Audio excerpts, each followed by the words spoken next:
taxing the rich. Here's the deal. Everyone knows what happened last night. AOC went to the Met Gala, $30,000, $35,000 tickets, and she wore this absolutely absurd, ridiculous, stupid dress that said tax the rich. And she did it for exactly the reason why we're talking about it. She wants the attention, so we're going to give her the attention. No problem. Tax the rich. Great. Remember, AOC makes $174,000 a year. She's at an event that the tickets cost $30,000 to $35,000 to attend, and literally everyone there is rich. Now, when you start to think about this dress, taxing the rich, right? I get it. The medium is the message. I get it that you want people to talk about it, but you're rich. Period. That's it. You're rich. You are rich. You are not a working class individual. You are one of the most influential, powerful people in the United States of America. You're a politician that was elected by the people, and you get paid $174,000 a year. Stop pretending like you're not rich. You are rich. Now, on top of that, when you go ahead and you look at taxing the rich, there's a lot of people who had things to say. So first, Portnoy, I think, is the first one that we have. Came off the top rope, 360 slam dunk, tax the rich. But first, I'm going to go have the time of my life partying with them all at the most extravagant, over-the-top party of the year that is essentially a celebration of richness. Nailed it. Viral tweet. Why? Because it's true. You can't talk about taxing the rich if you go to a party where literally everyone is rich and they're laughing at everyone else in the country saying, ha ha ha, yeah, tax the rich. And the richest people in the world are not paying high tax rates. Remember, we broke down Steve Ballmer's tax rate is less than literally the concession stand workers at the arena in which his team plays. So don't tell me about taxing the rich. Now, next is, we've got another tweet here that is Cynthia Lummis, Congresswoman from Wyoming, or I'm sorry, Senator from Wyoming. And the front must say, and debase the poor, right? Because if you're taxing the rich and then you're using inflation to tax the poor, you're simply debasing their currency. You're doing more damage to the people at the bottom of the totem pole than you are to the people at the top. Because when you use inflation, you're enriching the wealthy and you're punishing those at the bottom. The senator absolutely nails it. You can talk all you want about taxing the rich, but if you simply are debasing the poor, you continue to make the wealth inequality gap wider and wider and wider.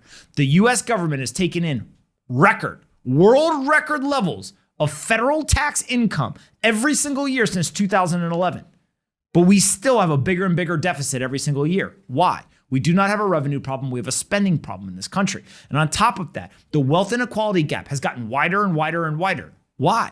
They're taking all of this money from those that are the wealthiest in the country. How is it that the wealth inequality gap is getting wider? It's because of inflation. They are pumping up the asset prices of those who hold assets, and they are punishing the poor. The next one, I think we've got one more tweet here that we're going to pull up, Matt's got a grin on his face, so we're going to see which one this one is. Peter McCormick. Actually, a much better message. Buy Bitcoin. Pretty good. Not really sure who did the editing there, but it looks like Peter did that on his iPhone. Dude. Yeah, I think he did that on his iPhone for sure. All right, so cool. You guys want to talk about taxes? Let's talk about. Oh, and this was AOC here talking about the surge in people looking up and discussing our messed up tax code is how we fix it, and so we can fund childcare, healthcare, climate action, and student loan forgiveness. So this is exactly my point. Cool. You want to fund childcare and healthcare and all this stuff? Great. I don't think there's many people who think that's a bad idea. But you've taken record levels of federal tax income every single year since 2011. You had taken more money every year, but you still aren't funding this stuff. Why? Because we're dropping bombs on countries that we're not at war with, and we literally just left trillions of dollars worth of military equipment in Afghanistan. Maybe it's not a revenue problem, it's a spending problem. We've got people who don't understand how to balance a budget who are running this country. And then we go and we do things like this, where we're at $35,000 ticket event, and we get paid $174,000 a year, and we claim that we're not rich. That's the problem. You are rich. How do you think that you're not rich? I don't understand it. Hey guys, bang, bang. Thanks so much for watching the Best Business Show today. And don't forget to check out our partner, SoFi. They make all this possible. They're a super app that lets you save, spend, borrow, earn, and invest all from one single platform. And if you go there today and you sign up for a SoFi Invest account, you can get between $5 and $1,000 for free from SoFi. Not everyone's obviously going to get $1,000, but everyone gets something. Don't say that I never did anything for you. Go check them out at SoFi.com/pomp, download the app, and go ahead and open an account. SoFi.com/pomp, and make sure you come back and watch more of the Best Business Show. We're going to build the biggest business show in the world, and we need your help.